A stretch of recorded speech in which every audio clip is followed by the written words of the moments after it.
കഥ അച്ഛനെന്ന സ്വപ്നം ഭാഗം 30 രചന ശാലിനി ഇയെ. തൊട്ടുപോകരുത്, അതൊരു ഗർജനം തന്നെയായിരുന്നു. കാർത്തിയുടെ വേഷപ്പകർച്ച കണ്ടയാൾ മുന്നോട്ട് വെച്ച കാൽ പിൻവലിക്കാതെ അങ്ങനെ തന്നെ തറഞ്ഞു നിന്നു. ആ സമയത്താണ് നദി കണ്ണുകൾ തുറക്കുന്നത്. അവൾ പതിയെ എഴുന്നേറ്റിരുന്നു. അവളുടെ കണ്ണുകളിൽ തെളിഞ്ഞ ആദ്യത്തെ ദൃശ്യം തടിച്ചുകൂടിയ ആൾക്കൂട്ടവും അതിന് നടുവിൽ രൗദ്രഭാവം പൂണ്ടു നിൽക്കുന്ന കാർത്തിയുമാണ്. കാർത്തി! നിസ്സഹായത തുളുമ്പുന്ന വിളിയായിരുന്നത്. ആ വിളി കേട്ട ഭാഗത്തേക്ക് അവളുടെ മിഴികളും ചലിച്ചു. ദൈന്യതയാർന്ന മുഖഭാവത്തോടെ നിൽക്കുന്ന അങ്കിളിൻ്റെ മുഖത്തേക്ക് അവളും നോക്കി. അപ്പോഴാണ് അവളെ ഞെട്ടിച്ചുകൊണ്ട് കാർത്തിയുടെ സ്വരം മുഴങ്ങിയത്. No, I am Karthik Mahadevan, your boss. ബന്ധനങ്ങളും അങ്ങ് വീട്ടിൽ. ഉടനെ തന്നെ താൻ ആരാണെന്നുള്ള വസ്തുത സത്യപ്രതാപനിൽ ഉണ്ടായി. സർ! കാർത്തിയുടെ നേരെ നോക്കി വിനയത്തോടെ തന്നെ അയാൾ വിളിച്ചു. മിസ്റ്റർ സത്യപ്രതാപന് ഇവളെ അറിയുമോ? അയാളുടെ മിഴികൾ അവളിൽ തന്നെ തങ്ങി നിന്നു. അറിയും. എങ്ങനെ അറിയും? എൻ്റെ വൈഫിൻ്റെ കൂട്ടുകാരിയുടെ മകളാണ്. അത്രമാത്രമേ ഉള്ളൂ നിങ്ങൾക്ക് ഇവളുമായുള്ള ബന്ധം? അല്ല, അവൾ ഇന്ന് അനാഥയാണ്. സത്യപ്രതാപൻ അങ്ങനെ പറഞ്ഞുകൊണ്ട് കാർത്തിയുടെ മികളിലേക്ക് നോക്കി. അനാഥ എന്ന വാക്കിൽ കാർത്തിയൊന്ന് പുളഞ്ഞുപോയി. അവളുടെ ഗാർഡിയൻ ഇപ്പോൾ ഞാനാണ്. ഒരു നിമിഷം ഉലഞ്ഞുപോയ മനസ്സിനെ കാർത്തി വീണ്ടെടുത്തു. ഗാർഡിയൻ എന്ന വാക്കിൻ്റെ അർത്ഥം അറിയുമോ നിങ്ങൾക്ക്? അറിയാം, സംരക്ഷകൻ. എന്നാൽ സംരക്ഷകനോട് ഞാനൊന്ന് ചോദിക്കട്ടെ, ഇവള് നീ കോമ്പൗണ്ടിനുള്ളിലേക്ക് വന്നത് എങ്ങനെയാണ്? അയാളൊരു നിമിഷം ഒന്നും മിണ്ടാതെ നിന്നു. താനെന്ത് പറഞ്ഞാലും അതൊരു ന്യായീകരണമാവില്ലെന്നറിയാം. മനസ്സിൽ കരുതി വെച്ച കാരണങ്ങൾ ഇവിടെ പറയാനും കഴിയില്ലല്ലോ. ഇത്രത്തോളം എത്തിയപ്പോൾ നദി പതിയെ സോഫയിൽ നിന്നും എഴുന്നേറ്റു. സാർ! അവൾ കാർത്തിയുടെ പിന്നിൽ വന്നു നിന്ന് വിളിച്ചു. ആ വിളിയിൽ അവൻ പെട്ടെന്ന് തിരിഞ്ഞു. അങ്കിളിനെ വഴക്ക് പറയരുത്. അവൾ അവന് മുന്നിൽ കൈകൂപ്പി നിന്നു. ഇവിടെ വന്ന് കാറിറങ്ങിയപ്പോഴാണ് അങ്കിളിന് പെട്ടെന്ന് ഫോൺ വന്നത്. അന്നേരം എന്നോട് റിസപ്ഷനിൽ പോയി ഒരു മാഡത്തിൻ്റെ പേര് പറയാൻ പറഞ്ഞു. മാഡത്തിനോട് അങ്കിൾ പറഞ്ഞിട്ടുണ്ടാവും, പക്ഷേ റിസപ്ഷനിലെത്തിയപ്പോൾ ഞാൻ ആ പേര് മറന്നുപോയി. എനിക്ക് പിന്നെ സാറിൻ്റെ പേര് മാത്രമേ ഓർമ്മയിൽ വന്നുള്ളൂ. സാറിൻ്റെ പേര് പറഞ്ഞപ്പോൾ ഇവർ വിളിച്ചത് അങ്കിൾ പറഞ്ഞ മാഡത്തിനെ ആയിരുന്നില്ല. എൻ്റെ ഓർമ്മക്കുറവ് കൊണ്ട ഇങ്ങനെയൊക്കെ. അവൾ പറയുമ്പോൾ അവൻ ആ മിഴികളിലേക്ക് തന്നെ നോക്കി നിന്നു. താൻ മൂലം മറ്റൊരാൾ വിഷമിക്കരുത് എന്ന് കരുതി കുറ്റമെല്ലാം സ്വയം ഏറ്റെടുക്കുന്ന അവളെ അവൻ സാഹൂതം നോക്കി. നിർമ്മല സുകുമാരൻ എന്നാണോ ഇദ്ദേഹം പറഞ്ഞത്? ആ പേര് കേട്ടതും അവളുടെ മുഖം ഒന്ന് വിടർന്നു. ചുണ്ടുകളിൽ പെട്ടെന്നൊരു പുഞ്ചിരി വന്നു. ആ അതെ, അത് തന്നെയാണ് പേര്. പക്ഷേ എനിക്ക് ഓർത്തെടുക്കാൻ കഴിഞ്ഞില്ല. സോറി പറഞ്ഞിട്ട് അവൾ കാർത്തികിനെയും തുടർന്ന് സത്യപ്രതാപനെയും നോക്കി. സത്യപ്രതാപൻ്റെ മുഖത്ത് അപ്പോൾ ആശ്വാസം നേടിക്കുന്നത് അവൾ കണ്ടു. സമയോചിതമായി അവൾ പറഞ്ഞ കഥയിൽ പകുതി മാത്രമേ സത്യമുള്ളൂ എന്ന് അയാൾക്കറിയാം. നിർമ്മല സുകുമാരനെ വിളിക്ക്. കാർത്തി സത്യപ്രതാപനെ നോക്കി പറഞ്ഞു. അയാൾ വേഗം ഫോണെടുത്ത് നിർമ്മലയോട് അങ്ങോട്ട് വരാൻ പറഞ്ഞു. ഓഫീസിലെ മുഴുവൻ ജോലിക്കാരും ഫ്രണ്ട് ഏരിയയിൽ കൂടി നിൽക്കുന്നത് കണ്ടപ്പോൾ നിർമ്മലയ്ക്ക് എന്തോ പന്തികേട് തോന്നി. എന്താ സാർ വിളിപ്പിച്ചത്? അവർ കാർത്തിയുടെ മുന്നിലെത്തി ചോദിച്ചു. ഇന്ന് രാവിലെ ഇദ്ദേഹം എന്തെങ്കിലും പറഞ്ഞിരുന്നോ? അതായത് ആരെങ്കിലും ജോലിക്കാര്യം അന്വേഷിച്ച് വരുമെന്നോ മറ്റോ? അവൻ നിർമ്മലയോട് ചോദിച്ചു. ഉവ്, നദി എന്ന പേരുള്ള കുട്ടി ഇന്ന് ജോലിക്കായി വരുമെന്നും റിസപ്ഷനിൽ നിന്ന് വിളിച്ചാൽ എൻ്റെ ക്യാബിനിലേക്ക് പറഞ്ഞേക്കാൻ പറയണമെന്നും പറഞ്ഞു. ഇപ്പോൾ താൻ രക്ഷപ്പെട്ടു എന്ന ഭാവത്തിൽ കാർത്തി സത്യപ്രതാപനെ നോക്കി. ആ നോട്ടത്തിൻ്റെ അർത്ഥം മനസ്സിലായി എങ്കിലും അദ്ദേഹം ഒന്നും പറഞ്ഞില്ല. മിസ്സിസ് നിർമ്മല സുകുമാരൻ, നദിയെ ഞാൻ നിങ്ങളുടെ അസിസ്റ്റൻ്റായി നിയമിക്കുകയാണ്. 2 PM to 7 PM ആണ് വർക്കിംഗ് ടൈം.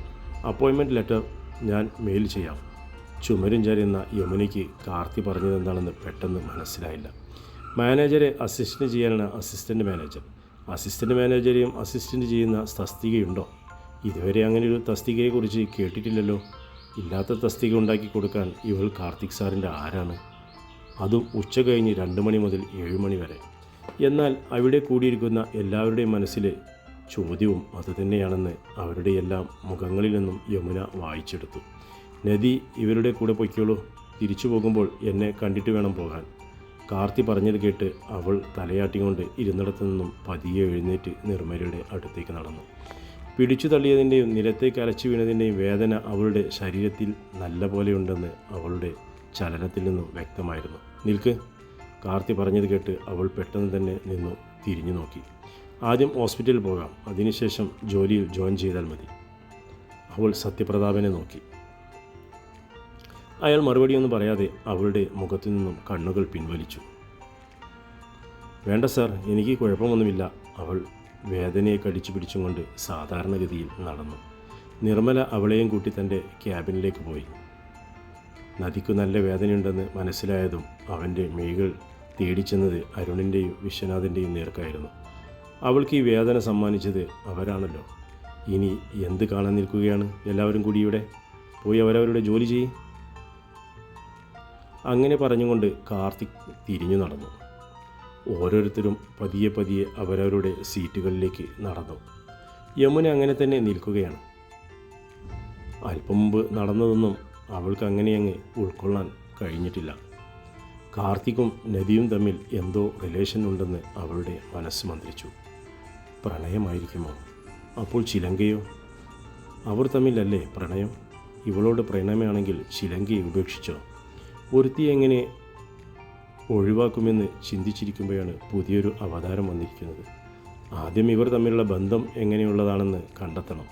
അതിനുശേഷം തീരുമാനിക്കാം എന്ത് ചെയ്യണമെന്ന്. ഓരോന്നും ചിന്തിച്ചുകൊണ്ട് യമുന തൻ്റെ സീറ്റിലേക്ക് നടന്നു. അന്ന് സന്ധ്യ ലീവ് ആയതിനാൽ തൻ്റെ മനസ്സിലെ സംശയങ്ങൾ ഒന്നും പങ്കുവയ്ക്കാൻ യമുനയ്ക്കായില്ല. തൻ്റെ റൂമിൽ എത്തിയതും കാർത്തി ആദ്യം ചെയ്തത് നിർമ്മല സുകുമാരനെ വിളിച്ച് വരുത്തുകയായിരുന്നു. നിർമ്മല റൂമിലേക്ക് വന്നതും ഇരിക്കാൻ പറഞ്ഞുകൊണ്ട് കാർത്തി ലാപ്പിൽ എന്തൊക്കെയോ ചെയ്യുന്നുണ്ടായിരുന്നു. അല്പസമയത്തിന് ശേഷം അവൻ തലയുയർത്തി അവരെ നോക്കി. അസിസ്റ്റൻ്റ് മാനേജറുടെ അസിസ്റ്റൻ്റ് എന്ന് പറയുമ്പോൾ അങ്ങനെ ഒരു പോസ്റ്റില്ലെന്ന് നിർമ്മല സുകുമാരന് അറിയാമല്ലോ. അറിയാം.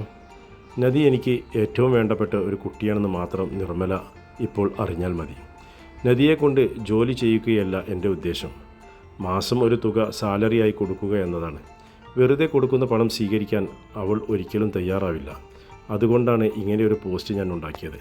മറ്റേതെങ്കിലും പോസ്റ്റിലേക്ക് അവളെ നിയമിച്ചാൽ അവൾ ഒരുപാട് വർക്ക് ചെയ്യേണ്ടി വരും. അത് അവളുടെ പഠനത്തെ ബാധിക്കും. നിർമ്മല ചെയ്യേണ്ടത് ഇത്ര മാത്രമാണ്. നദി വന്നു കഴിഞ്ഞാൽ പോകുന്നത് വരെ അവൾക്ക് എന്തെങ്കിലും വർക്ക് കൊടുക്കുക. വർക്ക് ചെയ്യാതെയാണ് തനിക്ക് ശമ്പളം കിട്ടുന്നതെന്ന് അവൾ ഒരിക്കലും അറിയാൻ പാടില്ല.